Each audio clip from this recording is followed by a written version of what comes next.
Friends, आज की कहानी है कमीना भाई भाग 10।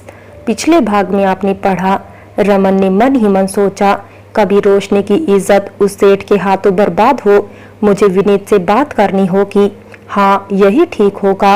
अब आगे रमन ने तुरंत अपने मोबाइल से विनीत का नंबर मिलाया और उसके फोन उठाते ही बोल पड़ा, रोशनी कहाँ है? सुन, तू अपने सेठ को अभी फोन मिला और उससे बोल कि तू रोशनी को उसके हवाले नहीं करेगा, ये सौदा कैंसिल। और सुन, तूने जो मेरे को 25,000 रुपए दिए हैं, तो इन रुपयों को वापस ले जा और इस सौदे को तुरंत रफा दफा कर दे। ये क्या बके जा रहा है तू? मेरे को कुछ भी समझ में नहीं आ रहा।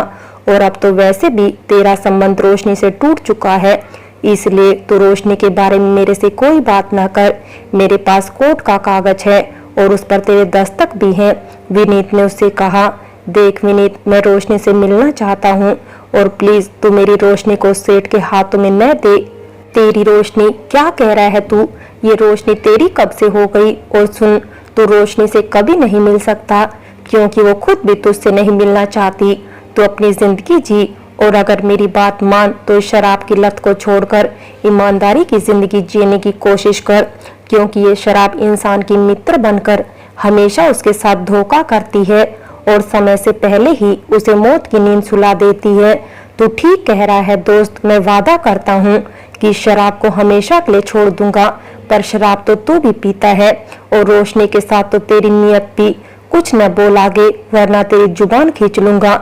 मैं बदल चुका हूँ और रोशनी अब मेरी बेटी जैसी है। मैं उसके बारे में एक भी शब्द गलत नहीं सुन सकता, चाहे वो उसका भाई ही क्यों ना हो। तू सच कह रहा है? रोशनी कैसी है? और अगर रोशनी को तूने अपनी बेटी मान लिया है तो वो सौदा, वो सेठ जी और 25,000 रुपए। सुन, मैंने तेरी रोशनी को किसी के हाथ नहीं बेचा है और वो 25,000 रुपए मैंने तुझे अपने पास से दिए हैं और इसीलिए दिए हैं कि तू अब कभी उसकी जिंदगी में नहीं आएगा, कभी उससे नहीं मिलेगा, क्योंकि रोशनी से तेरा रिश्ता हमेशा के लिए खत्म हो चुका है। अब फोन रख विनीत, मेरे दोस्त, सिर्फ एक बात बता दे मुझे कि रोशनी खुश तो है ना? ये तो मैं भी जानता हूँ कि मैंने इतना बुरा बर्ताव किया है उसके संग कि शायद मैं खुद कभी उससे नजरें न मिला पाऊँ, पर मैं तुझसे ये जरूर वादा करता हूँ कि मैं भी बदल जाऊंगा। अब तो सिर्फ एक ही तमन्ना है मेरे दिल में कि काश वो मेरे को माफ कर दे। देख रमन, रोशनी यहाँ बहुत खुश है और मैं नहीं चाहता कि तेरे कारण उसकी खुशियों में ग्रहण लगे, क्योंकि उसकी खुशी अब तेरे से दूर रहने में ही है। वैसे जानकर मुझे बहुत खुशी हुई जो तूने शराब छोड़ने की बात की। बहुत तसल्ली हुई है सुनकर दोस्त कि मेरी रोशनी खुश है। दोस्त, बस एक विनती और है मेरी तुझसे, तो ये अपने 25,000 रुपए वापस ले ले। इन रुपयों के लिए ही मैंने अपनी रोशनी को बेचने की बात की थी, इसलिए अगर तू इन रुपयों को वापस नहीं लेगा तो इन रुपयों के बोझ तले दबकर मैं मर जाऊंगा। यह रुपए मैंने तुझे अपनी खुशी से दिए हैं, इसलिए तू यह बिल्कुल न समझ कि तूने अपनी रोशनी को इन रुपयों के लिए बेच दिया है। मैं तुझे इस पाप से आजाद करता हूँ, इसलिए अब मेरी तुझसे एक ही ख्वाहिश है कि तू भी एक अच्छा इंसान बन जा, जिससे रोशनी के माथे पर लगा ये कलंक मिट जाए कि उसका भाई एक शराबी है, क्योंकि तेरी तरफ से अब सिर्फ तेरी ईमानदारी और सच्चाई ही रोशनी को खुशी दे सकती है और तुझे माफी भी। ठीक है दोस्त, पर ये रुपए तो तुझे वापस लेना ही होगा, क्योंकि पर उसकी बात पूरी होने से पहले ही फोन कट गया।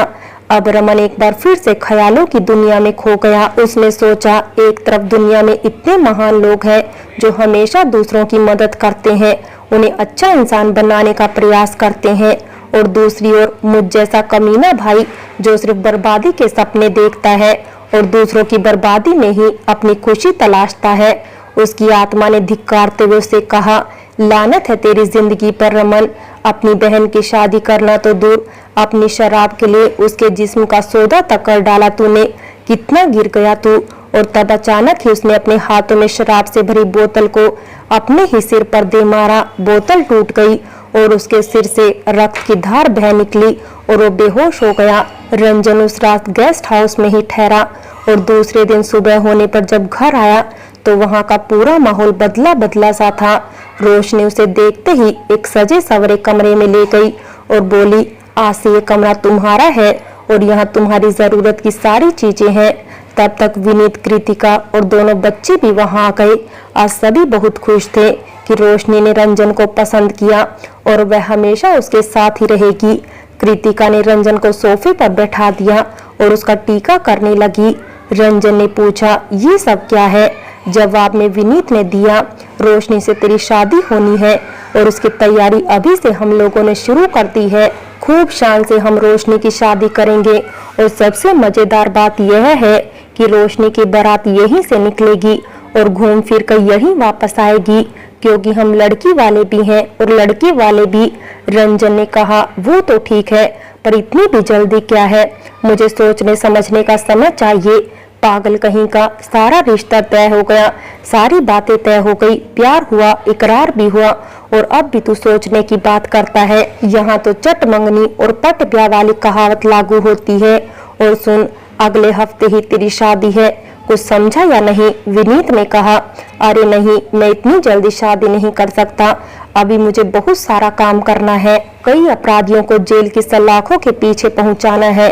कहीं मुझे कुछ हो गया तो इस कच्ची उम्र में ही रोशनी की जिंदगी बर्बाद हो जाएगी और मैं रोशनी की जिंदगी बर्बाद नहीं कर सकता। रंजन ने अपनी परेशानी बताई। तू पागल है, अगर रोशनी से तेरी शादी हो जाएगी तो इसकी किस्मत तुझे मरने भी नहीं देगी और हमेशा तेरी रक्षा करेगी। अगर तू मौत के मुंह में भी होगा ना, तब भी उसकी दुआएं तुझको वहां से जिंदा निकाल कर वापस ले आएंगी। इसलिए बेटा, तू शादी से बिल्कुल परेशान ना हो, विनीत ने उसे समझाया। तभी सजी धजी रोशनी आई और उसने रंजन के चरण स्पर्श किए। अब रंजन के पास कोई रास्ता नहीं था, उसने रोशनी को अपने सीने से लगा लिया। यह देख विनीत खुश होकर बोला, अब आया मेरा दोस्त लाइन पर। फिर समझाते हुए उसने रंजन से कहा, देख रंजन, ये जो वक्त है ना, ये बड़ा बेरहम होता है। यहाँ कब इंसान का दिमाग बदल जाए कुछ कहा नहीं जा सकता, इसलिए अच्छे समय को कभी अपने हाथों से जाने नहीं देना चाहिए। इसलिए रोशनी से तेरी शादी इसी हफ्ते होगी। रंजन जल्दी नहीं करना चाहता था, पर उसकी एक न चली और अतः अगले हफ्ते रविवार को शादी की तारीख पक्की हो गई। रमन पूरे दिन बेहोश पड़ा रहा। उसे जब होश आया तो तारीख बदल चुकी थी, उसके सर से खून बहकर जम गया था। बड़ी अजीब स्थिति थी उसकी इस समय। शराब की भयंकर तलब महसूस हो रही थी उसे, पर उसके सामने टूटी हुई बोतल पड़ी थी और सारी शराब बह चुकी थी। दर्द भी बहुत हो रहा था, हलक सूख रहा था, भूख भी जोर की लगी थी, पर खाने को वहाँ कुछ नहीं था। तभी उसकी नजर एक और बोतल पर पड़ी जो कमरे के कोने में लुढ़की पड़ी थी। किसी तरह से घसीटते हुए वो कोने में पहुंचा, बोतल उठाई, ढक्कन खोला और बस पीने को ही था कि उसकी अंतरात्मा में विनीत की आवाज गूंजने लगी, बस टूट गया तेरा वादा। ये शराबी होते ही ऐसे हैं जो रोज वादा करते हैं और अगले ही पल अपने वादों को तोड़ भी देते हैं। 2 पल के लिए कोई अच्छी बात आई भी दिमाग में तो अगले ही पल फिर शैतानियत हावी हो जाती है उस पर। नहीं नहीं, मैंने अगर तुझसे वादा किया है शराब को न पीने का, तो मैं अपना ये वादा जरूर निभाऊंगा, अपनी जान देकर भी। और अगले ही पल उस बोतल को भी उसने जमीन पर दे मारा। बोतल के टुकड़े टुकड़े हो गए और पूरे कमरे में कीमती शराब बिखर गई। बोतल तो टूट गई, पर अब क्या करे वो, भूख से बेहाल, दर्द से बेहाल। अगर रोशनी होती तो इस हाल में भी उसका ख्याल रखती और उसकी तबीयत इतनी न बिगड़ने देती, पर उसने तो खुद ही अपने पैरों पर कुल्हाड़ी मार ली थी अपने कुकर्मों के कारण। अब न कोई दोस्त था उसका और न कोई हमदर्द, जो थे वो सब नशेड़ी, जुआड़ी और शराबी थे। तभी अचानक एक अजनबी को अपने सामने देखकर वो चौंका। आपका तो बहुत खून बह चुका है, यह सब क्या है और कैसे हो गया और किसने आपका यह हाल किया? आगंतुक ने पूछा। जीने की जब तमन्ना ही नहीं तब क्या करूंगा मैं जीकर? अब मैंने तो अपने आशियाने को अपने हाथों ही उजाड़ दिया। ओ, तो मतलब आप एक शायर हैं? आगंतुक ने कहा। शायर नहीं हूँ यार, मुझे तो मेरे गमों ने शायर बना दिया। मेरे अपने कुकर्मों ने ही मेरा आशियाना बर्बाद कर दिया। किसी की कुछ खता नहीं, जो मेरा आज है यह हाल मैं खुद ही अपना खतावार हूँ, इसलिए हूँ इस कदर बेहाल। खैर, आप जो भी हो, चलिए आपको अभी अस्पताल ले चलता हूँ, क्योंकि आपको नहीं मालूम इस समय आप कितनी सीरियस कंडीशन में हैं और मेरा नाम जाहिल है। वैसे मेरे नाम पर मत जाइए, क्योंकि मैं थोड़ा पढ़ा लिखा भी हूँ। भाई अजनबी, जाहिल तो मेरा नाम होना चाहिए था, पर गलती से किसी ने मेरा नाम रमन रख दिया। बचपन में प्यार से सब मुझे सोना कहते थे, पर सोना तो क्या, मैं तो धतूरा कहलाने के लायक भी नहीं हूँ, क्योंकि धतूरा भी दवा के रूप में न जाने कितने बीमार लोगों की जिंदगी बचाता है। पर मैंने तो लोगों की जिंदगी से हमेशा खिलवाड़ ही किया है, उन्हें दुख और तकलीफें ही दी है। पर आपकी बातें तो सोने से भी ज्यादा कीमती लगती हैं रमन भाई, जाहिल ने कहा और उसे अपने साथ हॉस्पिटल ले गया। रमन ने हॉस्पिटल जाने से पहले अपना एक बैग साथ में ले लिया, जिसमें विनीत के 25,000 रुपए और उसके गांव के खेत व दुकान के कागजात थे। अस्पताल में डॉक्टर ने उसकी जांच पड़ताल कर बताया, अत्यधिक शराब पीने के कारण इनका लीवर बिल्कुल डैमेज हो गया है, सर पर घाव भी गहरा है, इन्हें अस्पताल पहले ही लाना चाहिए था। आपने इन्हें यहाँ लाने में बहुत देर कर दी, मैं रेफर कर देता हूँ, आपने लखनऊ मेडिकल कॉलेज ले जाइए, वैसे इनके बचने की उम्मीद अब बहुत कम है। ओ, ये तो बहुत बुरा हुआ, जाहिल ने सोचा और फिर रमन को लखनऊ लाकर मेडिकल कॉलेज में भर्ती करा दिया। रमन की दिन प्रतिदिन हालत बिगड़ती गई, अब वो भी समझ गया कि उसके बचने की उम्मीद अब बहुत कम है। उसने जाहिल से कहा, दोस्त तुम पर हमारे बहुत एहसान है, पता नहीं कौन से मैंने पुण्य किए थे जो ईश्वर ने इस मुसीबत की घड़ी में तुम्हें मेरे पास भेज दिया। पर जहाँ इतना एहसान किया है मुझ पर, एक एहसान और कर दे मुझ पर। मेरे इस बैग में 25,000 रुपए और मेरे गांव की जमीन और दुकान के कागजात हैं। इस लखनऊ में ही मेरा एक दोस्त विनीत रहता है और मेरी एक छोटी बहन भी है जिसका नाम रोशनी है, जो विनीत के यहाँ है। वो उसे अपनी बेटी मानता है। वो दोनों ही मुझसे बहुत खफा है क्योंकि मैंने अपनी बहन रोशनी के साथ बहुत बुरा बर्ताव किया है। मैंने इस कागजात पर दस्तखत कर दिए हैं और सब कुछ विनीत के नाम कर दिया है। दोस्त, वो मुझसे मिलना नहीं चाहता और ये भी नहीं चाहता कि मैं उससे मिलूं, इसलिए मेरी इच्छा है तो मेरे जीते जी ये कागजात और ये पैसे विनीत को देते, क्योंकि मुझे मालूम है अब मैं एक दो दिन का ही मेहमान हूँ।